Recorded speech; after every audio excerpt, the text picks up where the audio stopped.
Oh, hi guys, welcome to my vlog. And medyo hindi na tayo paus. So naglalakad-lakad tayo ngayon dito. Kahit gabi na, may araw pa rito sa Toronto, Scarborough. So ang bilis nagpatakbo na ito. Oh. Ito townhouse to.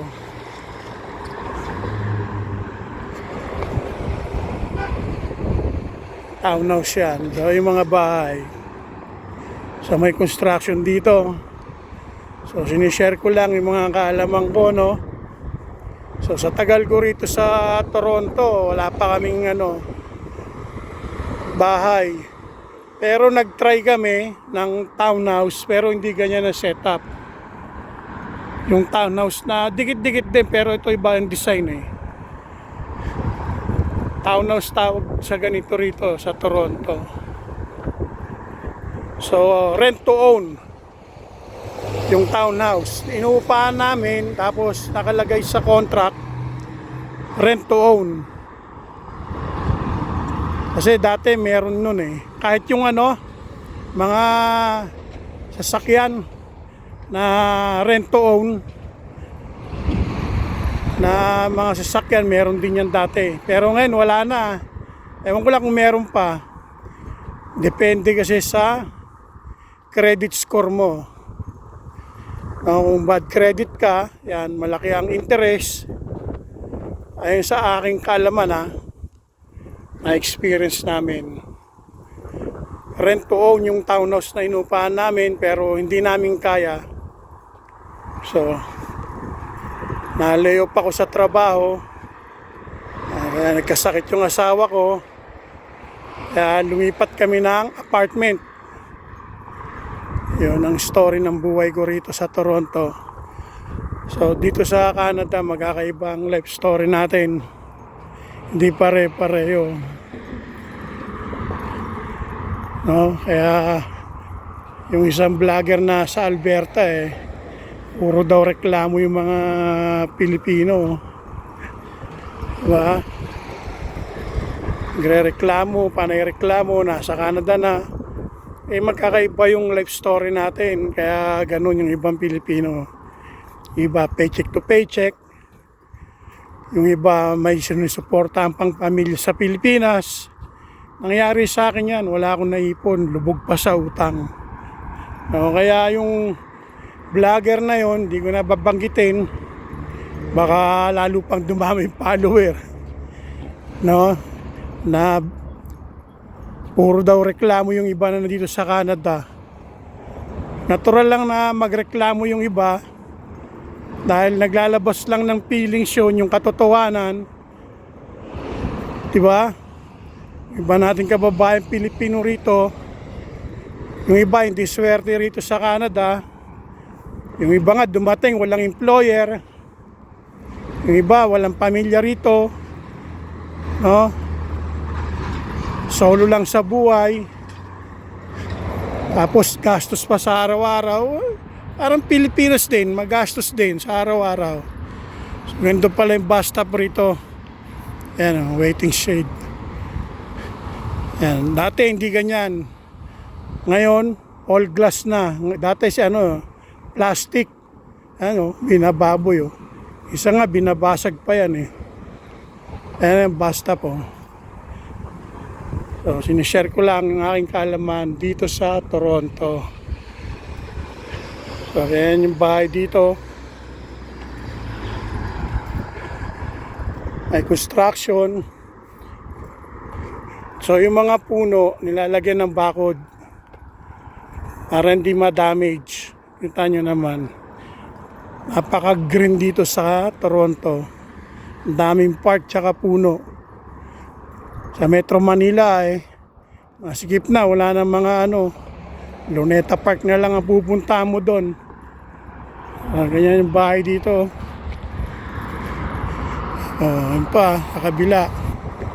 So kung maganda ang credit score mo at meron magpapautang sa'yo, halimbawa bangko, meron naman mga loan shark, marami ng loan shark din ngayon dito.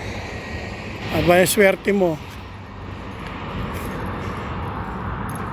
Sa credit score kasi binabasehan kung makakautang ka ng bahay. Yung iba naman, binibenta yung property katulad nung kasama ko sa trabaho, may property sa Pilipinas, binenta niya yung mga property niya ron, pinang-down payment niya rito sa bahay. Binayaran niya yung ibang utang niya para makabili or maka-house loan dito sa Toronto. Gumanda yung credit score niya. So malayo-layo na yung nalakad ko, tawid na tayo. Tayo sa kabila. So ayan. Saan na ba tayo? Nakatawid na tayo, no? So yan ang istorya ko ngayon, kabayan. So iba-ibang story natin dito sa Canada, no? Nabanggit ko lang kasi yung content creator napapanood ko sa Facebook, puro daw reklamo yung ibang Pilipino rito. So ganun talaga ang buhay. Naglalabas ng katotohanan yung iba, yung feelings. Nasabi kung anong tunay na lifestyle dito sa Canada. Paycheck to paycheck, utang yung bahay, utang yung sasakyan. Pero yung iba, nabili naman yung sasakyan sa Facebook Marketplace. No, katulad niya, doon niya nabili yung sasakyan niya. So makakatipid ka nun. Car insurance na lang ang babayaran mo. Ito, dental to. So kahit dito, dental dito, may limit lang. Tatanungin pa sa'yo kung meron kang dental insurance sa trabaho mo or dental insurance na sarili mo na binabayaran. So hindi lahat libre rito sa Toronto, Canada. Ewan ko lang sa Alberta o sa ibang parte ng Canada. So sinishare ko lang yung kaalaman ko. Nandito kasi ako sa Toronto. Magti 30 years na ako rito sa Toronto, kaya ganon. Doon tayong galing sa kabila kanina, kita nyo ang daming puno. Katulad nito, yung mga bahay rito, iba pinaupahan yung iba, tapos yung iba for sale na, hindi na kayang bayaran. So sabi nila may equity daw yan, may tubo kapag nabenta, gano'n. Ayon sa kaalaman ko, napapanood ko lang din sa mga video ng mga house broker dito sa Toronto. Binibideo nila 3 bedroom pala to,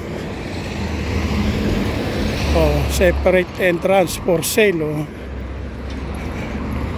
So gano'n ang lifestyle dito sa Toronto. So, hindi pare-pareho ang story ng buhay natin. May mga iba naman nanalo ng loto. Diba? Sana all manalo tayo ng loto. So, kaya iba rito, double job, maraming bayarin,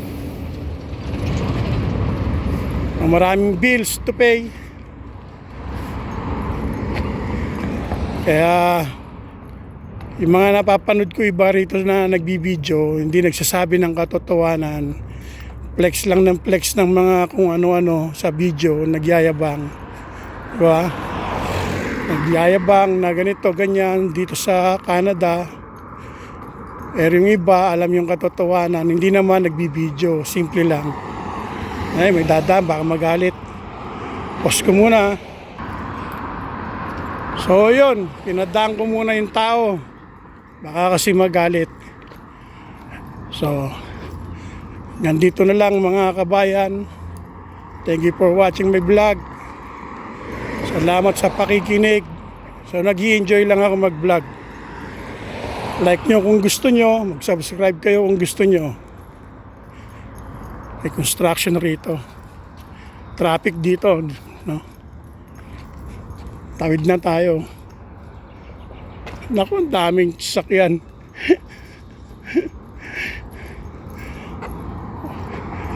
Tayo nakatawid. So tapusin ko na rito yung video ko. Thank you for watching. Bye.